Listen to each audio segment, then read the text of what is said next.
Hello everyone, আসসালামু আলাইকুম। কেমন আছেন সবাই? আশা করছি ভালো আছেন। আলহামদুলিল্লাহ আমরা ভালো আছি। আজকে খুব সহজে এই চকোমেল্ট দিয়ে চকলেট কেক বানাবো বার্থডের জন্যে। তার আগে আমি এখানে দুটো ডিম মিক্সার জারে নিয়ে নিয়েছি আর নিয়ে নিয়েছি এই ছোটো গ্লাসে 1 গ্লাসের মতো চিনি।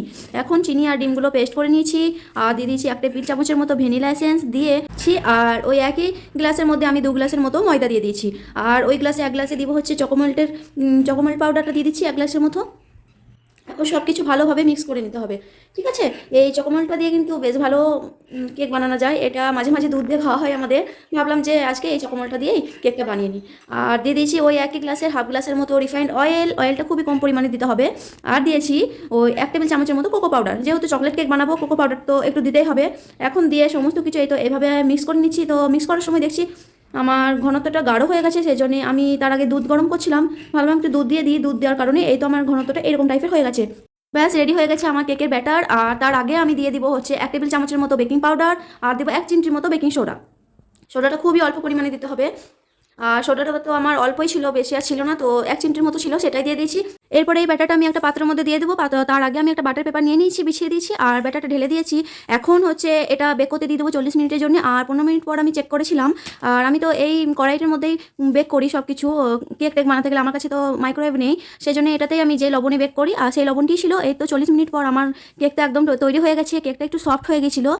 এই তো আমি যে পাত্রের মধ্যে কেকটা বেক করেছিলাম একটু কিন্তু লেগে থাকেনি, যেহেতু বাটার পেপার দিয়েছিলাম, তার উপরে একটু তেল বুলিয়ে দিয়েছিলাম, ঠিক আছে? এখন এই তো কেকটা আমার একটু সফট সফট হয়ে গেছিলো, ওই জন্য আমি বেশি একটু চাপ দিচ্ছি না।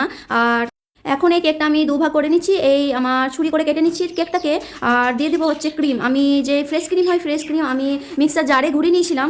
তো ফ্রেশ ক্রিমটা আমার মোটামুটি টাইট হয়ে গেছে, এখন ফ্রিজে রেখে দিয়েছি ফ্রেশ ক্রিমটা। আর তার আগে একটু একটু পানি, একটু চিনি পানি সিরাপ বানিয়েছি, ওটা দিয়ে দেবো এই কেকের মধ্যে। আমি কিন্তু ফার্স্ট টাইম এরকম বার্থডে কেক বানাচ্ছি, তো যদি কিছু ভুল হয়ে থাকে কিছু মনে করবে না প্লিজ। যেহেতু ফার্স্ট টাইম করছি, মানে যারা কেক বানাতে পারে না, এই ভিডিওটা হচ্ছে তাদের জন্য, ঠিক আছে? আর এখন এই তো দুদিকেই আমি ওই চিনি পানিটা দিয়ে দিলাম আর একটু চকলেট আমি মেল্ট করে নিব। চকলেটটা মেল্ট করার জন্য আমি এই গরম পানির মধ্যে গ্লাসটা দিয়ে দিচ্ছি। চকলেটটা কিন্তু কিছুক্ষণ পর মেল্ট হয়ে যাবে। আর এই তো ক্রিমগুলোর জন্য যেটা বলছিলাম, আমি ফ্রিজে রেখে দিয়েছিলাম, এটা হচ্ছে হোয়াইট ক্রিমটা। আর ওই হোয়াইট ক্রিম আমি একটু কোকো পাউডার দিয়েছি। এই সাইডেরটা চকলেটের মতো কালার হয়ে গেছে। হোয়াইট ক্রিমটা আমি এই ভিতরের মধ্যে দিয়ে দিচ্ছি, কেকের ভিতরের মধ্যে এভাবে। এরপরে এই যে এই কেকটাও আমি দিয়ে দিলাম এরকমভাবে। আমি যেহেতু কেক বানাতে পারি না, খুবই নার্ভাস হয়ে যাচ্ছিলাম কীভাবে কী করবো। আর এই সাইড করে অল্প অল্প করে দিয়ে দিয়েছিলাম। আমার একবারই পারফেক্ট বার্থডে কেক হয়নি, আর গিফট করার জন্য আমি এটা বানিয়েছিলাম। আর এই তো আমি এরকমভাবে আর যে কোকো পাউডার দিয়ে যেটা ক্রিম বানিয়েছিলাম সেটা আমি চারি সাইডে দিয়ে দিচ্ছি। মাঝখানটা খালি রেখেছি, কেননা মাঝখানটা দিয়ে দেবো হচ্ছে যে চকলেট মেল্টটা করে রেখেছি, সেই চকলেট মেল্টটা দিয়ে দেবো মাঝখানের মধ্যে। এই তো এভাবে চকলেট মেল্ট করে দিয়ে দিয়েছি। খেতে কিন্তু বেশ ভালোই হয়েছিল, সবাই প্রশংসা করেছে যে হ্যাঁ ভালো হয়েছিল কেকটা খেতে।